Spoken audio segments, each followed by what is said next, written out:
to do it. But what I want to say that, and I thank God, the late Nzapa Kitonga had to pronounce himself before he died. He looked at this document, Miriam, and he said it is a progressive. And he said this one, we don't know how it passed our mind, how we were not able to capture this one. Let it be captured. Miriam, what I wanted to persuade the people of Kenya, we cannot have a document which is 100%. I know 10 years, if God may sustain us, 10 years from today, we will be having a conversation about this constitution. We will be having we will have a conversation. That one I'm very sure. And Miriam, all the views which are written here, if you read the document, it is saying this is what the youth said, this is what the people with disability say, these people said on accountability on the judiciary. I want to say, someone to come and say, we gave this our views and they were not captured. None has said. Even you had Caroso becoming very happy saying that the 5% was to the word was given by his party, Wiper Party. So it means, Miriam, the process has been very consultative. It has involved the people of Kenya. How I pray that if people have seen the light at the end of the tunnel. And Miriam, I truly believe that people do change, and you can change. Yesterday you can be a different person, and today you can be. If they have seen that the document can take Kenya forward and they want us to move as a country, it will be something very, very good. Yes, because DP maybe. Yes, Daniel. Good morning.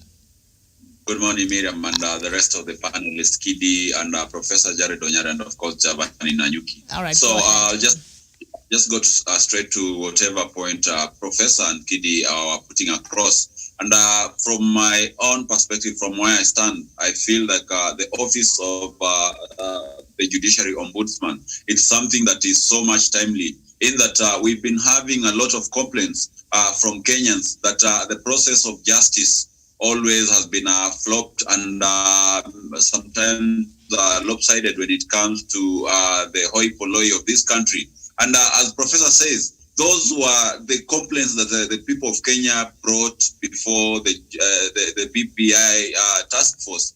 And even when the steering committee went to validate those opinions, it came out that there was dire need from the people of Kenya themselves, not the political class, not the ruling class of this country, but the people, the taxpayers of this country, that the judiciary should be looked into. We have to make our judges, our magistrates, accountable in case they are found culpable of contravening the same law and the process of justice that is bestowed upon them. And therefore, bringing the office of the Ombudsman ensures, furthermore, that we have transparency. We have a state where there will be increased confidence in our judiciary system, and we shall also have judgments delivered in a timely manner and in a very fair manner. And also on the question of whether the president should appoint the judiciary ombudsman or not, you know, when you look at very progressive economies, look at a country like Singapore, you know, those are countries where the president had the prerogatory not only to appoint key government figures, but also the chief justice. And that helps the government of the day to be able to move towards a very, very common agenda. We don't have instances like here in Kenya where the chief justice of the Kenyan court is moving in one direction while the government is trying to focus on another direction. So to me, that will ensure that as a country, we have a common agenda of serving our people, of making sure that every Kenyan feels that the service delivery in every department of government is quite efficient and it meets their expectations. And when you read the BBI report, that is the aim of the BBI report, to restore the public confidence in the governance structures of this country. That is my input, Miriam. Yes, and before I go to Javan there, we had looked at the reaction from yesterday Deputy President. He's saying we need consensus, and I think some elders there visited him, and he's saying he's ready. And also Alice Wahome, who's been a very vocal critique of this BBI process and the handshakes, she says she's willing to support President Uhuru Kenyatta and his deputy to finish their tenure, and they'll be here for the president. And also I see now Kimilili MP Didmas Baraza claiming that invites for that meeting that is supposed to be happening over the weekend, being led by President Uhuru Kenyatta, were done through a WhatsApp group of Kieleweke MPs and not through the formal communications channels. The invites are being handed by our majority leader Amos Kimunya, who used a non-parliamentary means by selectively inviting MPs in the Kieleweke camp. So basically what Kimunya was doing is inviting the people who are supporters of this process. Is he right into leaving out the people who are not? This is not confirmed. This is what Kimilili, Member of Parliament. Why do they want to be in part of something that, or have they changed their minds? Now it's just BBI. Daniel, take it. Yes, thank you, Miriam. Let me put it quite in this context. People as a group, you come together, you say we want to make pilau. You bring all the spices, you bring meat, you cut, you bring tomatoes, you put there, you start, you look at the menu, at the recipe, you start preparing the pilau slowly by slowly. And then at the end of the day, the pilau now is ready and it is being served. And all along, you've been telling people, whoever has some secret ingredients that perhaps you need to be added onto this dish, kindly forward it before us so that we can be able to incorporate it. And people did so. Others felt that it was not necessary to do so. And others just gave it a wide bath.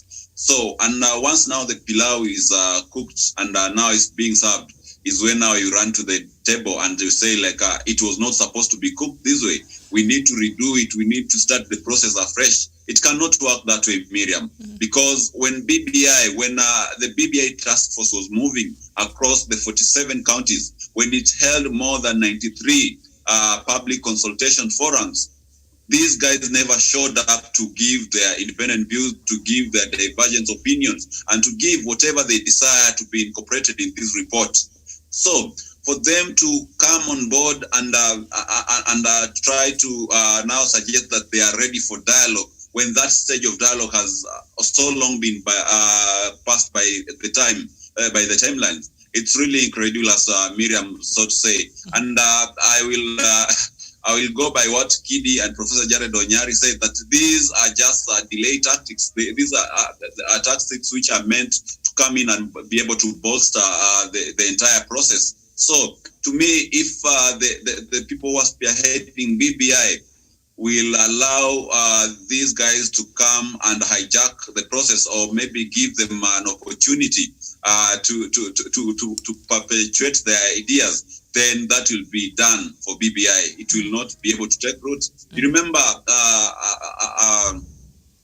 an anecdote is told about the city of Troy, where some enemies wanted to break into the city and be able to conquer it. What did they do? They never, they didn't use a very open front military battle to enter Troy. What they did, they made a present in terms of a very huge wooden horse. And inside the horse, they put in some very valiant, very courageous soldiers into the horse, and they delivered to the city of Troy as a present. And when the city of Troy accepted these big wooden horse as a present, they never knew that inside it, we had some enemy soldiers who are very armed and ready to start a battle inside the city. So once the present was accepted and was inside the city of Troy, it's when hell broke loose, and that is how the city of Troy fell.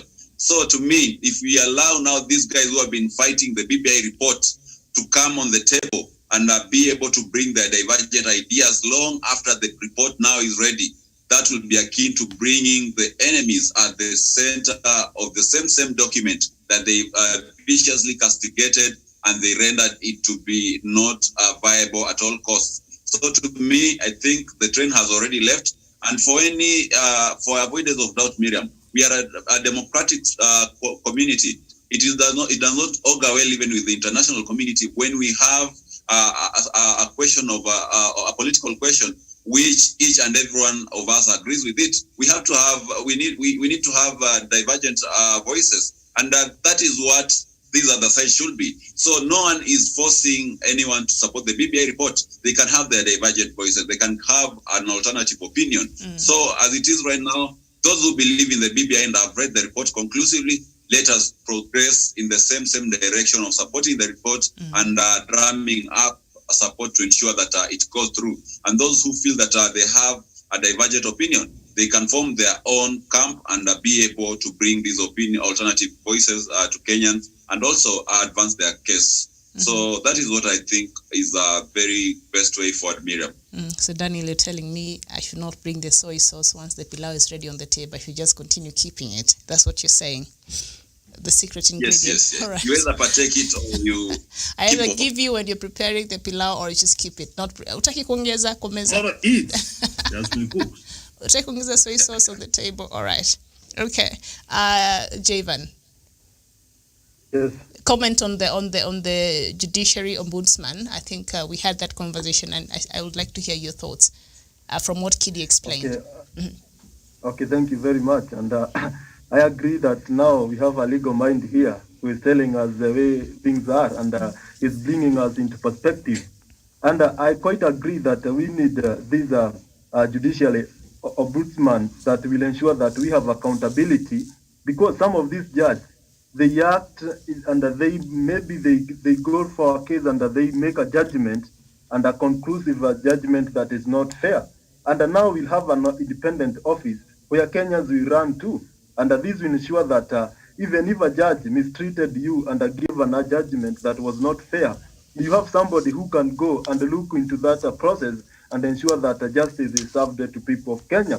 Because at the end of the day, the government is there to serve. And I agree that that person needs to be appointed by the government of the day, and that is the president of the day. Because if he is appointed by the Judicial Service Commission, if at his knowledge, the Chief Justice appointed judges, the 41 judges that the president have not yet accepted into the service, and some of them are accused of corruption cases and other serious allegations, then if we give that mandate to the Chief Justice and the Judiciary Service Commission, which is headed by the same Chief Justice, to appoint that a particular representative of government into judiciary, then what we'll have, we may end up having a person who is not quite fair with the government of the day, and they may work in cahoot to ensure that they destabilize the judiciary and the executive, because we have a judiciary that is so powerful. But if he comes from the executive, then he will have an obligation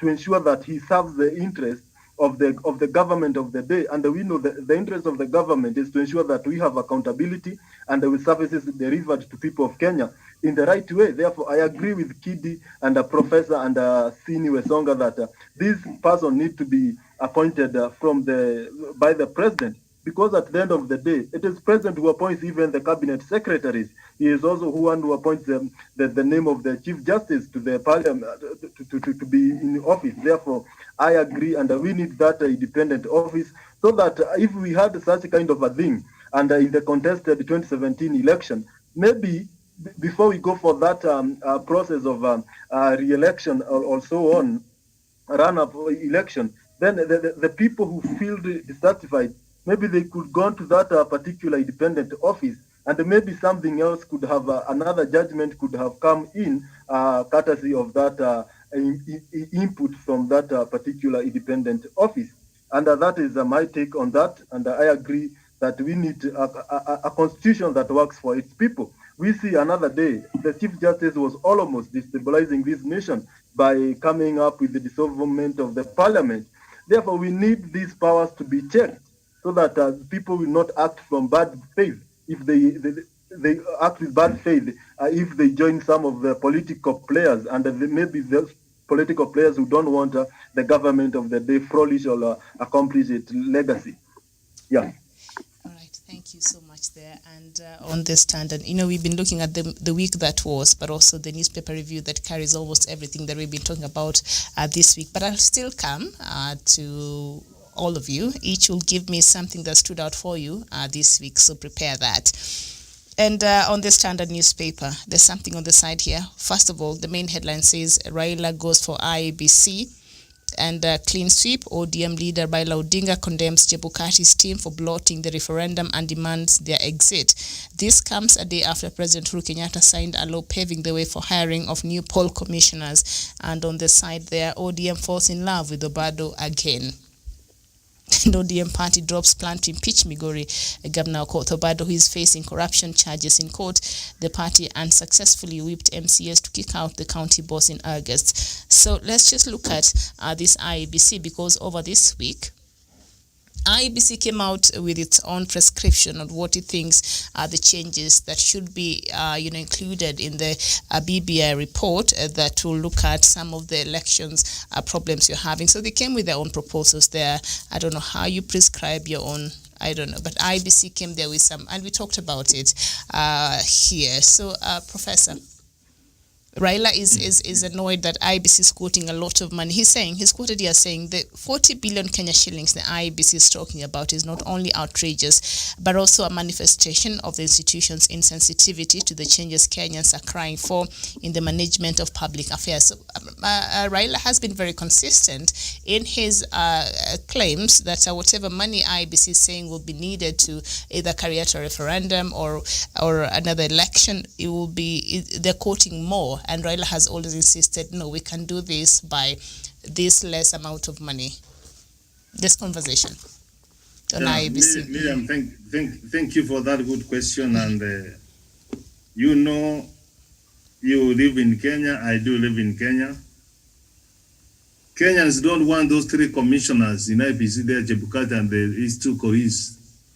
They want them outside as like yesterday. Miriam, when you talk about and when the Prime Minister, we are not living in an island. We can do comparison with other countries which has got much population more than the one for Kenya. How much they spend on their election or they spend on elections. Even Britain, they developed the democracy, Miriam. They don't spend money the way we do. And Miriam, even this BBI, Miriam, is addressing corruption.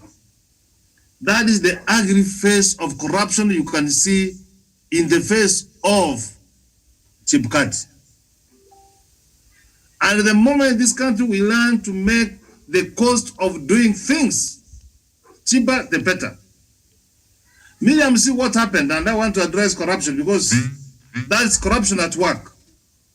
See the cost of constructing the pipeline from Mombasa to Uganda. When they have relocated through Tanzania, Miriam, it has become cheaper. See how much we spend in paying for the standard gauge railway line. Very expensive compared to the one of Ethiopia. So Miriam, the Prime Minister is very true. We can use not even half of that Chebukati is talking about. Miriam, I know that at most we can do a referendum between 4 and 2 billion.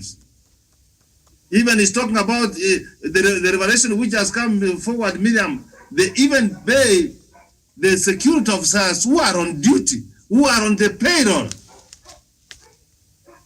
So that's one way, Miriam, people use as a conduit. And Miriam, one day I mentioned it there that in the government, if there is no money which men and women are carrying home, even if there is money to do a project, that project will never be carried out. So the money you are talking about, the 12 billion you are talking about, Miriam, it is for Chebukati and his team to just, and his friends to pocket. You have seen even during the presidential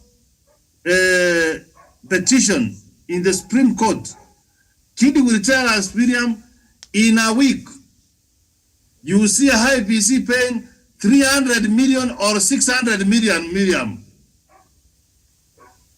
14 days. The lawyers who represent IEBC, between 300 and 600 million. That is how they steal the money for the people of Kenya. All right. So let me shock you again. The story on page 8 of the Standard newspaper, still on IEBC. It says the electoral agency spent about 27 million Kenya shillings on procuring explosives detectors and paying for accommodation for commissioners during the tallying of the presidential results in 2017. The Independent Electoral and Boundaries Commission has cited swelling crowd outside Bomas of Kenya and volatile environment during the counting of the president vote as a reason for incurring the expenses to procure security access system and other emergency services. We are together until there. And then IEBC also spent additional 691 million Kenya shillings to buy food for its staff during the 2017 general elections. Why did we not eat this food? Kidding. 691 million Kenya shillings. How many days were...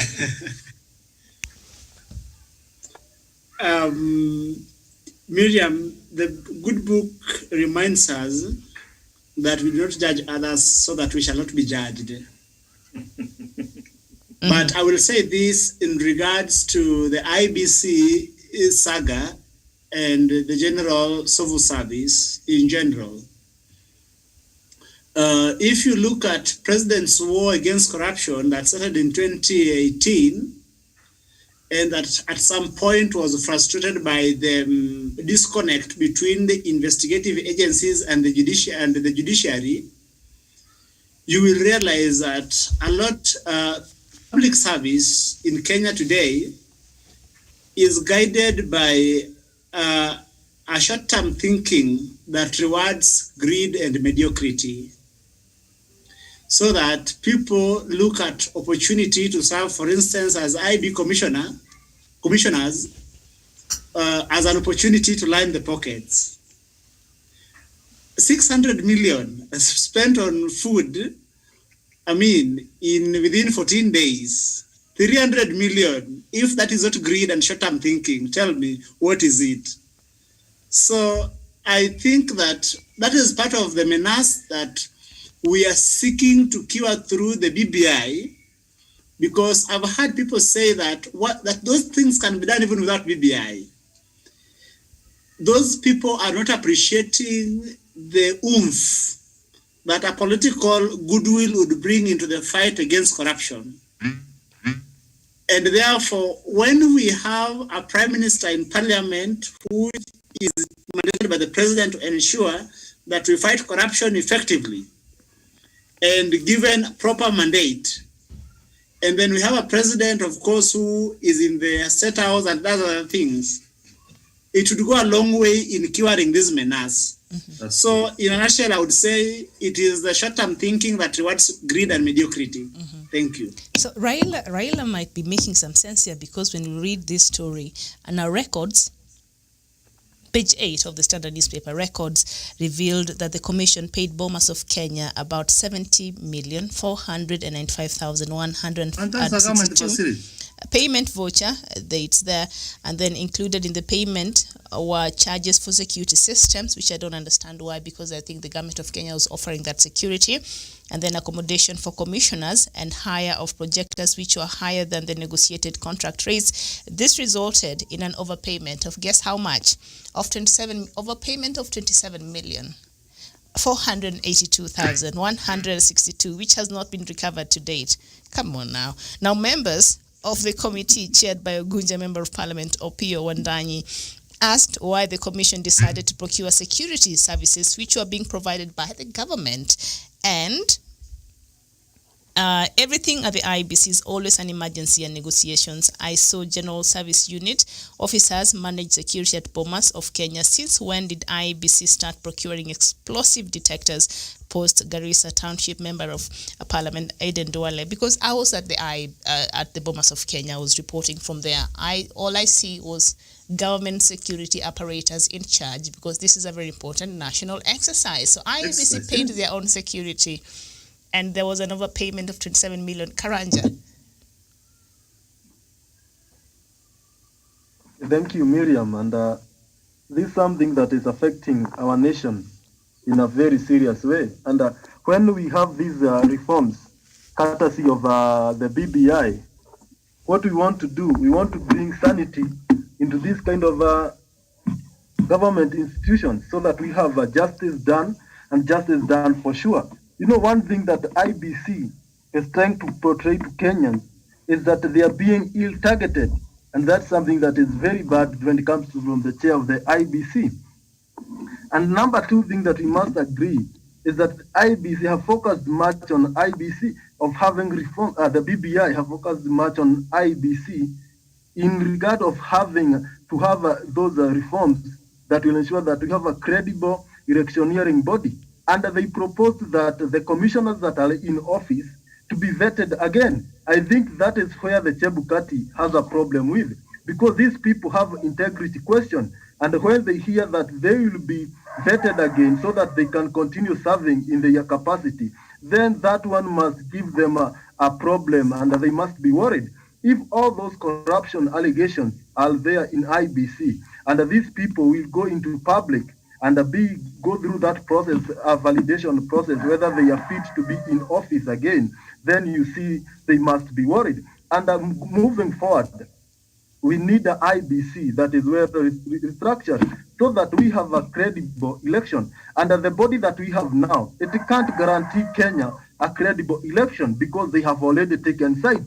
Because in such a process, the best they could have done is to present their views. I think they did, but I don't feel like they feel like their views were well represented. I think this is something they must agree that Kenyans of goodwill came up with those proposals, and that is the feeling of Kenyans. And those Kenyans are the ones that they are responsible to. And if they feel that the IBC as is currently constituted can't deliver and does not feel that can deliver a credible election, and it does not have the public trust, then the best they can do, they cannot wait to go through those vetting process and so on. The best they can do is to vacate of office as early as yesterday, so that they give room for new officers who have not taken side. Officers will go through the process. For now, if these people, they happen to oversee the next general election with that kind of mentality, against the handshake brothers, that is president and the former prime minister,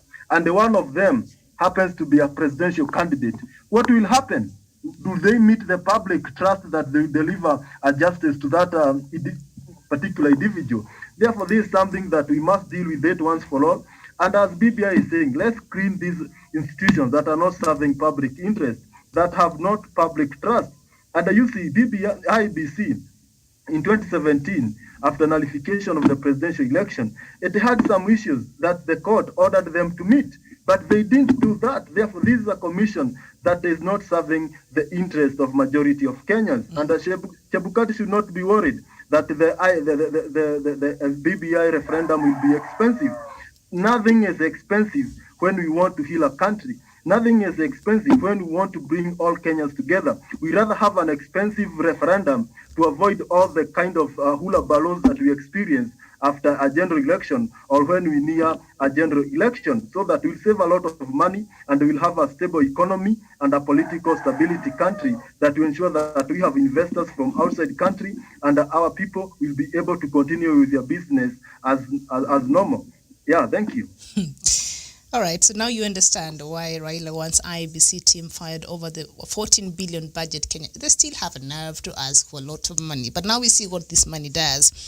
The Commission has cited security threats as the reason for accommodating the commissioners at the National Tallying Center. That was a question that the CEO was being asked, but you ended up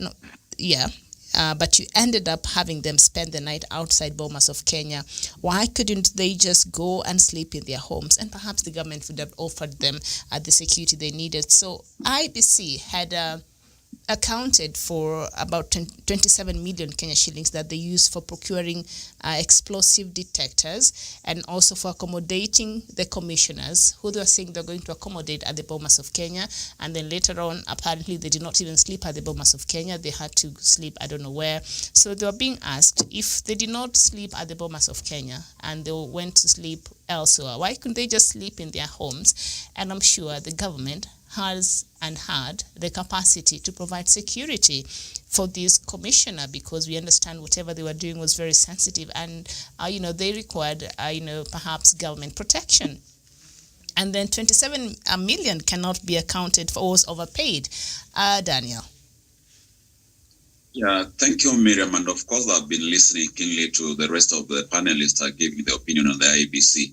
And I would like to offset my opinion by saying that it's Chinua Achebe who said that the cry of the hyena and the loss of the goat are the same. And whenever you see the IEBC making all these razzmatazz around its expenditure and giving all the kind of vague and very unrealistic figures on how it spent the previous monies, then it gives you an impression of a similar kind of corruption, as well scripted corruption scandal, similar only, which can be only comparable to what happened in Kimaror and Aror Dam scandal, where towels were being procured and bed sheets, and you could wonder how are towels and bed sheets related to construction of a dam, and that's what you are seeing. What was the use of buying explosive detective devices when we have a very, very elaborate anti-terror police unit in Kenya, when our security forces are always working around the clock to ensure that any intelligence that comes in regarding any threat of terrorism is equally countered and taken care of. So to me, it beats logic. And what Karanja said is quite true, that IEBC has realized that whatever the BPI report talks about on page 80, about doing another vetting process for the current IEBC commissioners to see whether they are able to weigh on the scale, and if they are not, to be sent home packing. And perhaps that is what is sending shivers among the top leadership of the IEBC. Number two, Raila Odinga, apart from President Uhuru Kenyatta, is tightly briefed by the intelligence systems of this country. Raila Odinga is also one senior citizen who for a longer time has created a reputation that his word can always come with a guarantee. Whenever Raila Odinga talks about something, it has always come to pass. And he doesn't talk from the chambers of oblivion. He always has his facts on his fingertips. And whenever he claims that the IEBC, there is planned corruption in IEBC, and IEBC is being insincere about inflating the budget of the referendum to 14 billion, then that is the gospel truth, Miriam. And whatever allegations that you've read, the previous expenditure on their budget, really goes a long way to validate whatever fears Raila Odinga and the majority of Kenyans have towards the incompetency and grand theft that is going on at IEBC. Let's look at the 2010 Constitution Amendment, the referendum, which IEBC claims that they spend less money than the 2013-2017 presidential election. Yes, in 2010, back then, we never had the infrastructures, the electoral infrastructures that were needed to conduct a free and fair election. Because you remember, we had just come from the divisive 2007-2008 presidential election, and we were doing a complete overhaul on our electoral system. Moving forward to 2017 elections, you cannot compare again the 2010 referendum budget with the 2017 presidential election. Why? Because in a referendum, you only have one ballot paper, and in a presidential election, a general election, you have you have 6 ballot papers, which means that the cost will always be higher.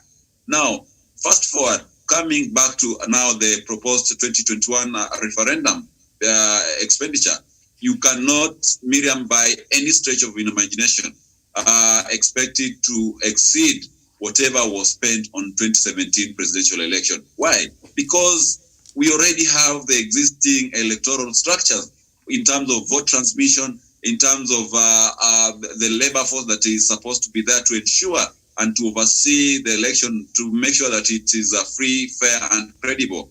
And also, we only have a single ballot paper. We don't have people going to elect a president. We don't have people going to elect an MP. We don't have people going to elect a woman rep, a governor, a senator, or an MCA. We are only going there to have one ballot paper to answer the question for the referendum. And therefore, it should cost less than a presidential or a general election. So for Chebukati to come and tell us that it will be more expensive to hold a referendum than to hold a general election, then it's paradoxical, Miriam. And I think whatever Javan has said, that even if he's claiming that it's expensive, you cannot sacrifice the unity and the peace of this country at the altar of cheap gameplays and apportioning blame the way the IEBC is doing.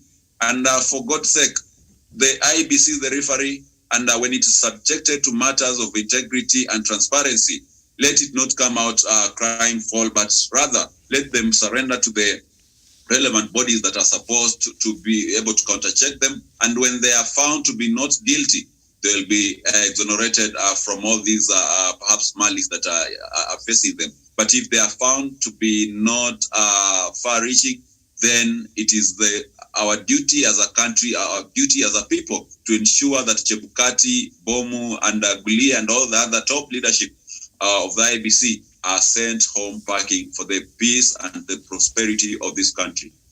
All right, thank you so much. And on the week that was, also some trending stories, not just in Kenya, but indeed across the continent. And we saw Tanzania going to its election on the 28th. That was on Wednesday. And as we speak, Tanzania's we talked about this yesterday, so we shall not get in too much details, but I'd like to just get your comments, because it's just one of the things that we looked at in depth over this week. So Tanzania's main opposition presidential candidate on Thursday declared he will not recognize the election results as the seats fell to the governing party in a vote he said was marred by irregularities. Counting was taking place across Tanzania and its semi-autonomous region Zanzibar, which also elects its own president, and legislators where early results showed the opposition losing seats in some traditional strongholds. Magufuli's main challenger, the Chadema party candidate Tundu Lissu, declared the results tickling through illegitimate and urged his supporters to demonstrate peacefully while asking the international community not to recognize the outcome. Every time this Tanzania would see Kenyans going out there and agitating, because Kenyans, we've been agitating for democracy and demanding and going there and making our voices heard, they would say, Kenya wanapenda mavurugano. From what I know, from what I hear, that's what they said. But it appears now the opposition in Tanzania is asking its supporters to demonstrate peacefully while asking the international community not to recognize the outcome. Has a new dawn arrived in Tanzania, Professor? Miriam, thank you for that question. We did discuss a lot, being half full and not half empty. I want to tell the people of Tanzania and the opposition, they should use this one as an opportunity, because now they have exposed the government of Tanzania of what kind of government it is. It does not believe in democracy. They are a fraudster of the highest order, Miriam. The election cannot be seen to be fair, free, and credible. They cannot mess on that. They were even trying to use to fake the vehicles for United Nations. You see how serious it is a government can do. So what I want to do that, Miriam, I believe in the struggle. That's what I mentioned. That the people of Tanzania should continue struggling, and the fact that they are trying to say that they are asking the envoys not to recognize the elections. No. The elections must be recognized by the people of Tanzania, and that's where we go wrong. I've never seen any European countries, even the American, whether the way they cut theirs, even when they open rigging, I've never seen them saying that they don't do this. So I see it as an opportunity for the opposition for Tanzania to keep on agitating about reforms, about democracy, because now the stone has started rolling. May it continue to garner momentum. Let them not give up. They shall make it in the long run, because the seeds of discontent, the seeds of deception have been planted now. They can now be able to start uprooting. That's what I have to say about that, Miriam. It is a sad day for the continent of Africa if that is how we carry elections. And then I'm sometimes somehow persuaded to agree with Dr. Masanga. If this is what we call an election, Miriam, then there's no need for that election. Honestly, there's no need. He could have, in fact, they could have even done what the people of Côte d'Ivoire did. You allow yourself to elect yourself, so you don't say that you participated. But Africa, the people are waking up. They are seeing this one, and the young people of Africa should rise up and say no, because Africa is composed of young people, and the young people should not allow themselves to be taken for a ride. I submit. All right. Thank you so much, Kidi. Demonstrations, peaceful demonstrations, agitations, these are things that are synonymous with our democracy here and a few other countries across Africa. And I don't know, is Tanzania finally coming to terms with the pangs of democracy? Miriam, I am a believer in constitutional democracy, all its imperfections notwithstanding, because it is the surest way through which citizens can engage in matters of their own, in the governance of their own affairs. When citizens disagree, during elections, sometimes disagreements are inevitable. In my personal capacity, I want to call on the people of Tanzania to make sure that they resolve their differences peacefully, because violence has got the corrosive nature of, that all conflicts resolved through violence means that someone is a winner and someone is a loser. Because they are one family of Tanzanians, I hope that Honorable Tundu Lissu and Honorable John Pombe Magufuli are able to find modalities of how to resolve this conflict very fast. And then before calling on foreign envoys not to recognize the elections in Tanzania, first, if the people of Tanzania do not accept and agree with those results, let them make sure that they reject those results, but through peaceful processes, that does not result in loss of lives and destruction of property. Thank you. Absolutely. Thank you so much. Javan, the chance of Haki Yetu is finally in the streets of Dar es Salaam over there. How do you think this will work for them? Yeah, thank you very much, Miriam. And indeed, yesterday I said that the people of Tanzania, they are silent because they are not fed with the right information. And now, because it's like they have gotten the information from the opposition leader, Tundu Lissu, who is urging them to go for a peaceful demonstration. It's a great step, because now the people of Tanzania will feel now, those people who have been feeling that they have no channel to air their grievances on the current regime, now they can do so through these peaceful demonstrations. It's a milestone, and they are heading somewhere. But this one will not make any progressive nature, because at the end of the day, Pombe Magufuli will win this election.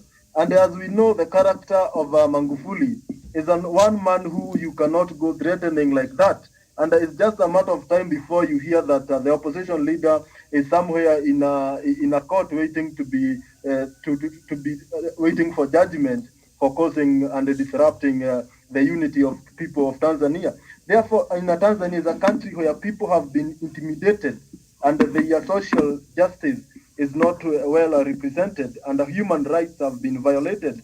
Because when you deny people the basic right to access information, then that is something that is so retrogressive. Moving on, and I want to agree and say that, let's do it peaceful. Let them do a peaceful demonstration. But the funny thing with that country, they don't contest the presidential election. And yesterday we had this debate, and it's quite clear that even if the opposition leader, the Tundu Lissu, feels unwell and feels agitated to a point that he wants to go to a court, you cannot contest a presidential election in the Republic of Tanzania. Therefore, this is a throwback to to the democracy of the people of Tanzania, because now they have no other channel to contest that election. And I think the best they can do is to go for a peaceful demonstration and accept, and they work on their country and for constitutional reform that will ensure that when they go for a presidential election, even the loser, they can go for a court of law and the contest there. Maybe justice may be seen done from that kind of perspective. Moving on, let them come to. But in terms of development, we are far ahead in this. We are leading in this one in East Africa, because in Kenya, if it was in Kenya, I think by now, if the opposition leader says that, this country could not be even, it would be a go-no zone. Foreigners could be parking, going back to their motherland. But in Tanzania, these people are moderate, and this is something that they inherited from Julius Nyerere of Ujamaa policy, and I think that is why they are even slow when they are doing such things. It's their culture. I think so. So you're saying the culture, they're slow, we've not seen such agitations with the other presidents Tanzania has had, but there has been something about Magufuli since he's come into power. A lot of things we're seeing happening in Tanzania that we were not hearing before. So maybe there's something there that even perhaps Tanzanians are not really agreeing to that. Daniel, that reminds me another story I think I did hear about Zimbabwe. And Zimbabwe is working on a bill, I don't know if it has been passed or it's about to be passed there in Parliament, that bars demonstrations and protests there. That is a conversation we shall have, I think, next Tuesday during our weekly Focus on Zimbabwe show.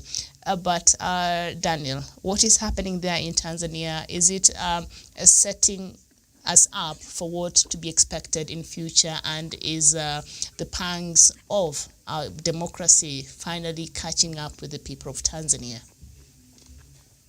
Yes, thank you, Miriam. And first of all, I would like to quote what Professor Jared Onyari always says, that election come and go, but the country will always remain here with us. And for Tanzanians, I believe that is the perception and the notion that they should embrace, especially this moment after such a divisive electoral process. And the question whether Tanzanians now are beginning to wake up to the sad reality that has been across Africa of having disputed election and demonstrations thereafter. I believe, Miriam, CCM, Chama cha Mapinduzi, has been in power for quite some time, since independence. And I remember in 2015, the election, the first term election between Magufuli and the then opposition leader, Edward Lowassa. It was a hotly contested presidential election, a very sharp departure from the previous ones, which we saw a very huge dominance of the ruling party in various seats that were run for in the country. So to me, I feel like there's some kind of threat on the grip of the Chama cha Mapinduzi in Tanzania. And what Magufuli has done is what is in the book of every leader, totalitarian leader in Africa, who by the threat of their power being slid away from them, they now try to bring on the table these strong arm tactics of cajoling their opponents and intimidating the opposition supporters. And that is what we are seeing in Uganda. That is what we are seeing in Cote d'Ivoire. That is what we have been seeing in Sudan. Is what we've been seeing even in the DRC. So to me, I think it is the leadership of, it is not rather Tanzanians waking up to the reality of whatever happens in Africa, but it is the leadership of Tanzania through President John Pombe Magufuli, which is bringing in a very new brand of politics. What to me is quite retrogressive, because as you mentioned there, that we have not been seeing these dictatorial tendencies with the previous regimes of Ali Hassan Mwinyi, Jakaya Kikwete. We had the late Benjamin Mkapa, and all that time Tanzanians experienced a very, very apparent periods of peace and tranquility. It's only when President John Magufuli Pombe came into power that we started seeing opposition leaders being hunted down, some getting exiled, and a lot of red tape being put on the social media space and tenets of democracy.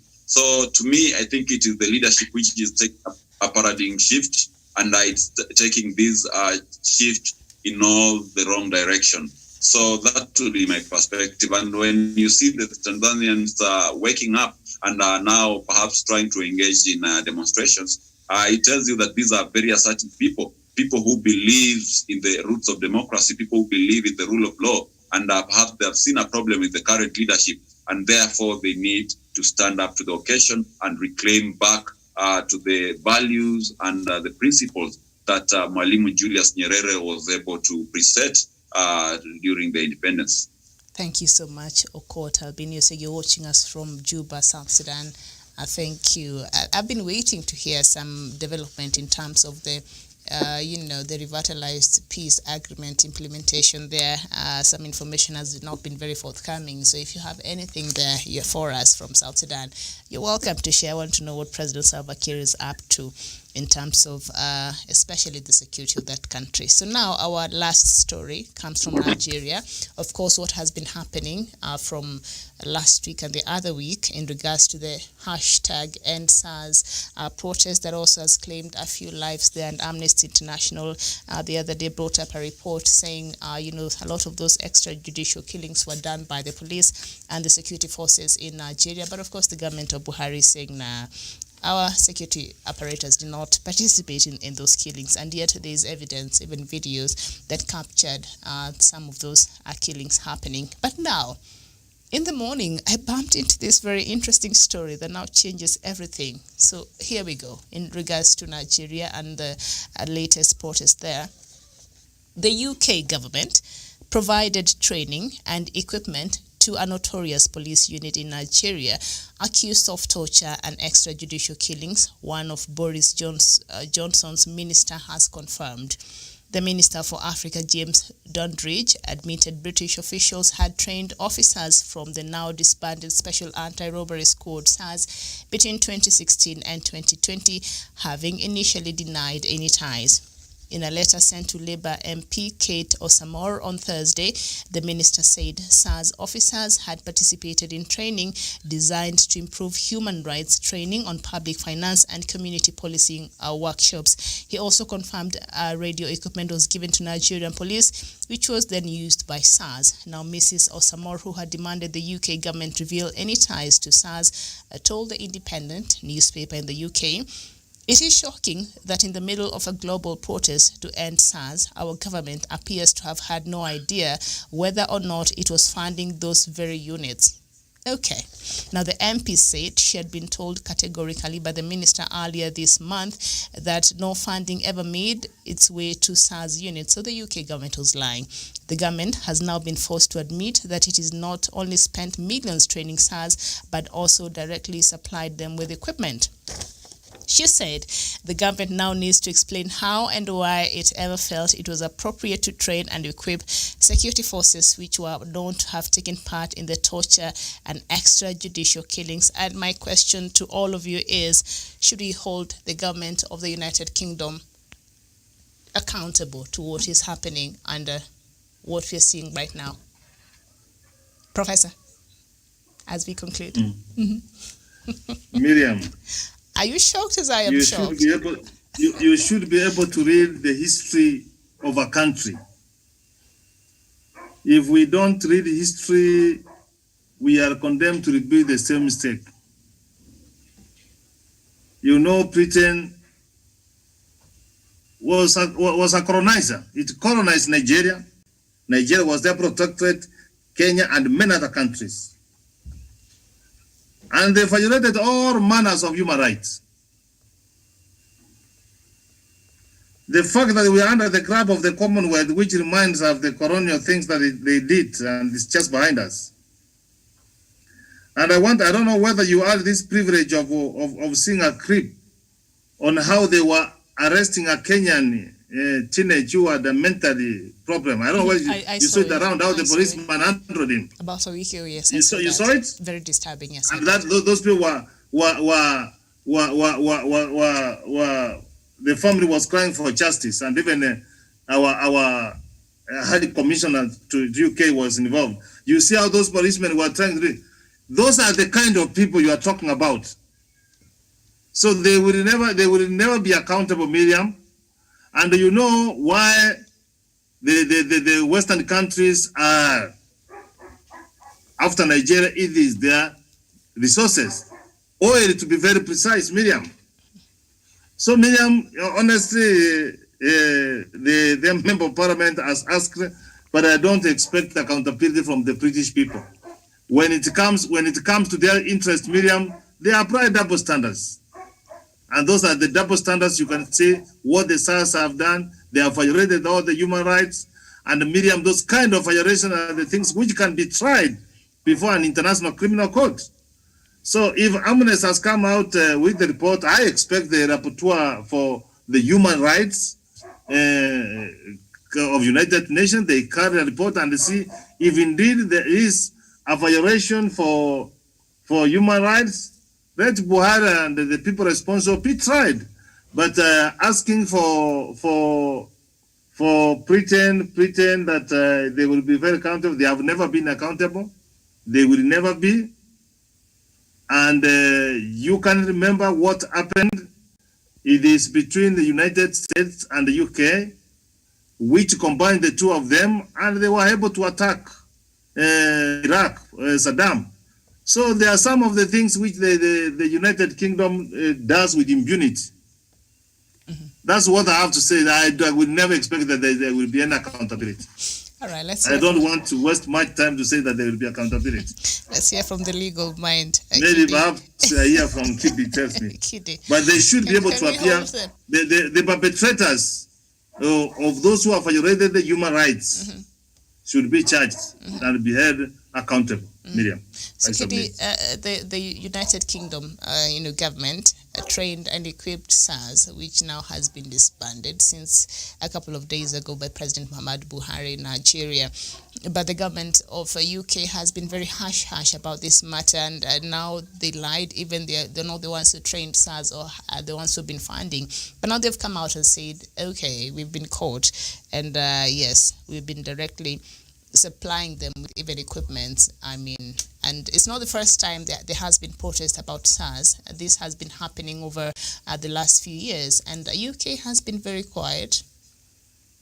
If Nigeria wanted to go to an international court to hold Britain accountable, is that even something viable in the legal world and international laws? Well, first, we must look at it from the history of establishment of police force in former British colonies. You remember that... Sorry? It's okay, go ahead. He's agreeing with you. Okay, asante. Yes, you realize that when after surrendering a number of their colonies to mercantile corporations like British East Africa Corporation under William Mackinnon, the South Africa British Corporation under Cecil Rhodes, and such, what then happened was what they called opening up of the hinterland. And opening the hinterland also meant that they established the police force. You look at the police force in all their former colonies, and they had one thing in common, is that they had a history of repression and exploitation. So that closer home in Kenya today, when we talk about reforming the police force, it is to stunt or to eliminate that element of exploitation and repression. Because more often than not, police has been associated with repression rather than preserving the citizens. Now, in responding strictly to the SARS question, is that one, it is if the SARS have been involved in such grave human rights violations that includes murder or taking of another man's life, then we legitimately expect that Britain would take responsibility, that even if those who are what you would call a few bad apples, so that if we give them the benefit of doubt and say that those officers of the SARS, that unit that participated in the killing were a few bad apples, that would demonstrate willingness to take responsibility. But glossing over that, these are good people is to be very kind to them, is to insult our collective intelligence. Thank you. All right, very well, Daniel. Should Britain take at least some form of responsibility over what has been happening in Nigeria? It has been training and equipping, the now disbanded Special Anti-Robbery Squad between 2016 and today. Yes, thank you, Miriam. And of course, they say in leadership and the political realm, nothing happens in a vacuum. Of course, the British were very much aware and alive to the facts that this particular unit of the security forces of Nigeria was being involved in this kind of an operation. And therefore, also just look at it, Britain has the most effective intelligence organs, the M16, which can be able to gather intelligence of whatever this particular group of law enforcers they're training and giving equipment to are doing in Nigeria. And therefore, I believe they have to take some portion of responsibility and blame when it comes to the atrocities, the murders, and perhaps the illegalities that have emanated from the SARS in Nigeria. And also, it tells you of what the Western powers are so much interested in African countries. Remember, the British companies as well as the French and American companies, these are the biggest shareholders when it comes to drilling oil in Nigeria. And therefore, it tells you that the Western powers can feign a blind eye on whatever matters in regards to human rights advocation that happens in Africa, as long as they are assured of their own interest in terms of getting the natural resources and advancing their personal interest as a country. So to me, I think this is something that happened under the watch of the British, and they owe the Nigerians an apology for being the trainer of this particular group, and just watching them carrying out these atrocities without abetting them. So I truly feel from where I stand that also a portion of blame lies with the British people and their government in helping form this particular branch of the police, which has really wreaked a lot of havoc and claimed so many lives of young Nigerians. All right, thank you. So, Javan, this member of parliament, Labour member of parliament, Kate Osamor, said that the government now needs to explain, the government of UK now needs to explain and why it ever felt it was appropriate to train and equip security forces which were known to have taken part in torture and extrajudicial killings. Does the government of United Kingdom owe all Nigerians some form of explanation? Javan. Karanja. Okay. And Miriam, I would say, Miriam, that Britain can easily escape, Miriam. They can only say they trained them, but they never trained for them to go and violate the human rights. That's as simple as that. They will never be accountable. But I want to associate myself with. But you see, Professor, where that argument might be defeated. I don't know. We have a legal mind there. Perhaps you will correct me if I'm wrong. Britain came in to train between 2016 and 2020, and we know the SARS protests have been ongoing for at least the last 3 years. They've been very active. So how, until now, you've been training them? So how do you not know? How do you not know? So now I want us to end the shadow. I will keenly want to see that the answer which will be given by the government of UK. I will keenly want to see that kind of answer. But I know that's how they are going to do it. They will never be accountable. Yes. What I want to associate myself with what Danny said. Mm-hmm. It is about the oil, and the more you suppress the people of Nigeria, it is for the interest for the people of UK. Because I think there is also another case involving one of British, I think, oil companies. Is it BP or Shell? It affected the people of, is it Ogoni, somewhere in Niger Delta there. So anyway, that's a conversation for another day. Yes. So I want us to have our final words, even as we look at individually what stood for us on a highlight in the news this week. It could be Kenya, it could be outside, but just one thing. And we shall start with Kidi now that Jevan is not there. Kidi, go ahead. What stood for you? What stood out for you this week as we conclude? One thing that stands out for me this week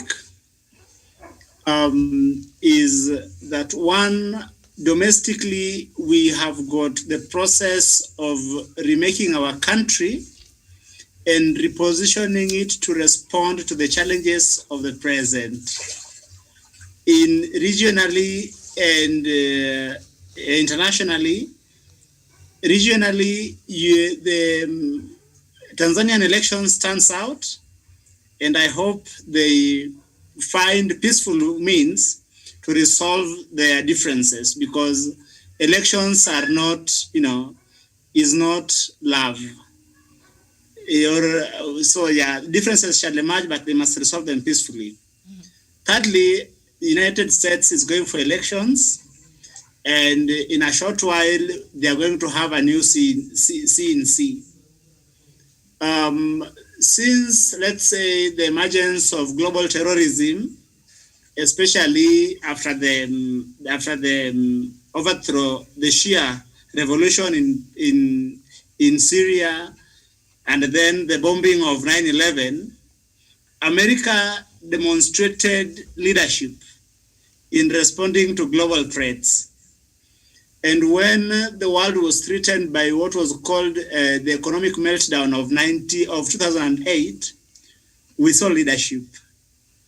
Eventually, when COVID-19 came knocking, and with Trump in office, we didn't see a coordinated response at the international stage. I hope that they have a commander-in-chief who is then going to demonstrate leadership at that level, so that, because we live in a global village and in a world that is interconnected, and when we lack leadership at that level, it portends disaster. Thank you. Thank you so much, Kidi. Daniel, what stood out for you this week? Yes. Yes, thank you. Perhaps one of the most crucial issues that perhaps I feel that they stood out for me yesterday, watching the news in our main media outlets, the press conference by the Jubilee Vice Chairman David Mrathe, and he raised a question, perhaps a concern of the fact that some politicians could be going around the country and some way radicalizing the youth against the government of the day, against its own community. And Miriam, I think that is a very, very serious issue that should be taken over by our intelligence and our securities organ and be able to be addressed. When you move around, back then we used to, and what I use the word that he used, back then we used to have the Mungiki sect, which was radicalized in the lines of the haves and the have-nots. Today, we do have the border people. And even Professor will tell you, these are very, very ruthless group of individuals. They don't operate in the corridors of the rule of law. If today you were to encounter a border through a road accident, the next thing you know is that your car will be touched, and perhaps you could even lose your life and getting lynched. And therefore, some few politicians have identified these group of individuals, and they're using them as a tool and as a decoy to advance their own selfish interests. And perhaps for that fact, today the Deputy President is in Kangema to go and empower the border operators there. It is not a bad thing. It is something that really makes sure that our young people are elevated from poverty. But however, you have to look at it vis-a-vis what the president did, having a well-structured procedure on how to work around it, giving them circles, inculcating the spirit of savings and ensuring that they have some kind of financial frugality. That is the way to go forward about it. But whenever a politician comes and gives handout to them and tell them that you are poor because someone else is doing this and this is taking this, that whatever belongs to you, leave that is something quite dangerous, considering that these people forms a very big population of this country, and a majority of them are energetic young people who could be used wrongly to create instances of violence heading to the 2022 general election. So that is my perspective, and I believe the law enforcement agencies will be able to look at it and bring sanity in our politicians. All right, thank you so much. And that story that you just mentioned, there's up here Transport NYS to train border riders in new road safety drive. So I think the government also must have identified some of those concerns, and maybe now they're just being retrained, and let's see how that will work out there. I don't know if Javen is back. Javen, are you back? Not there, but thank you so much. He was joining us all the way from Nanyuki, Nyahururu. Was it Nanyuki? Am I hungry? Not even 1 o'clock. I mean, what's happening? But thank you so much. So now, Professor, what stood out for you this week? And but just before you come in, I see a few of our viewers from Cameroon there, and I know that event that left 7 children being shot in their class there in the Anglophone region of Cameroon, in Kumba area in particular. And I saw yesterday President Biya tweeting that tomorrow will be a national mourning day for these children, and the flags of that country will be flown half-mast. And then after that, President Paul Biya, what next? Will that have solved the conflict between the government and the Anglophone region there in Cameroon? But I think we shall have that conversation on Sunday. But Professor, end it for us. Yeah, Miriam, let me just have this to say that I will continue asking who bewitched Africa. Where did we as African people go wrong? Why are we doing things which are shame us? Why are we becoming very intolerant? Even in this country, we cannot talk to one another, we talk at each other. See what is happening at Cote d'Ivoire, what's happening in Cote d'Ivoire, what's happening in Guinea, what's happening in Tanzania, and what's even happening in our country. Why don't we seem not to be reading from the same script? I always say that in the continent of Africa, that every voice matters.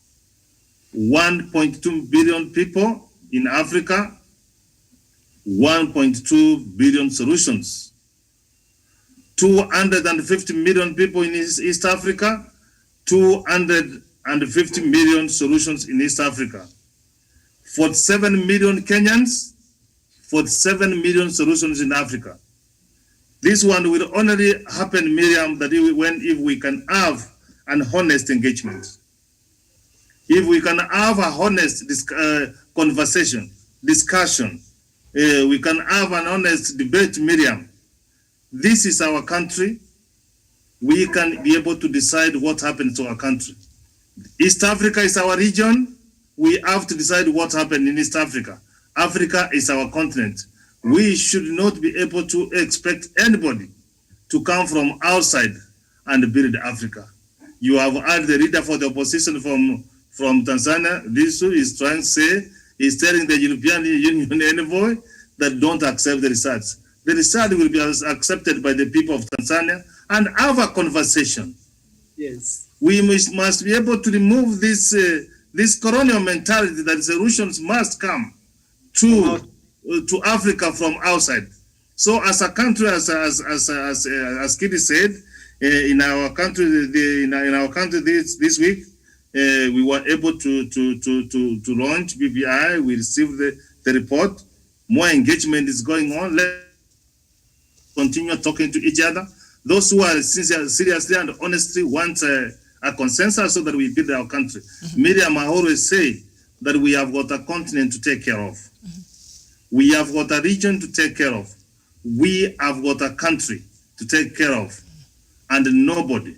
And that should be our responsibility. That with the next country or region or the continent we give to the next generation is a country, or a continent which we can be able to tolerate each other. We are brothers and sisters. We can take Africa forward. We can take Kenya forward. Thank you. I submit. Thank you so much. And nobody said that one of the key highlights was that speech of Deputy President at the launch. But anyway, we've talked too much about it, so that's okay. Thank you so much, Professor. It stole the show. I think that was the intention. I don't know. joking. Thank you so much, Professor Jared Onyari. Thank you so much, Kidi Mwanga. Thank you, Daniel Wesonga, and also earlier, but he seems to have had a problem with his signal. He left the conversation. That will be Javan Karanja from Nanyuki. Thank you so much. And my name is Miriam Ogutu. Thank you for watching. I will see you here back. Hopefully some of the panelists today on Africa Showdown on Sunday. But for now, it's bye-bye. Bye.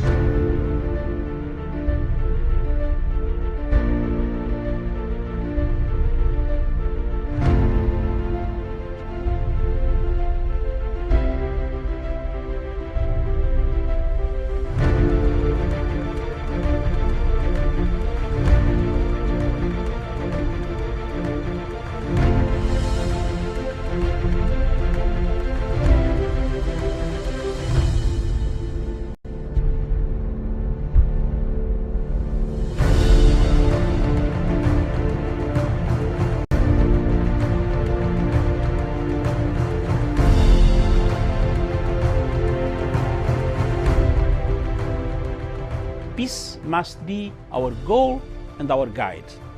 And all that we strive for as a human family, dignity and hope, progress and prosperity, depends on peace. But peace depends on us.